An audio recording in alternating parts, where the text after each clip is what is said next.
ഒരു സൂപ്പറായ ഒരു ചിക്കനാണ്. അതിനു വേണ്ടി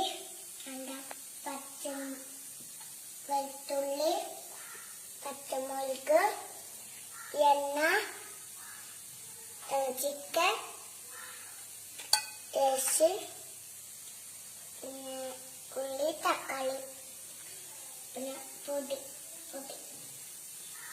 പിന്നെ ഈ പൊടി ഒരു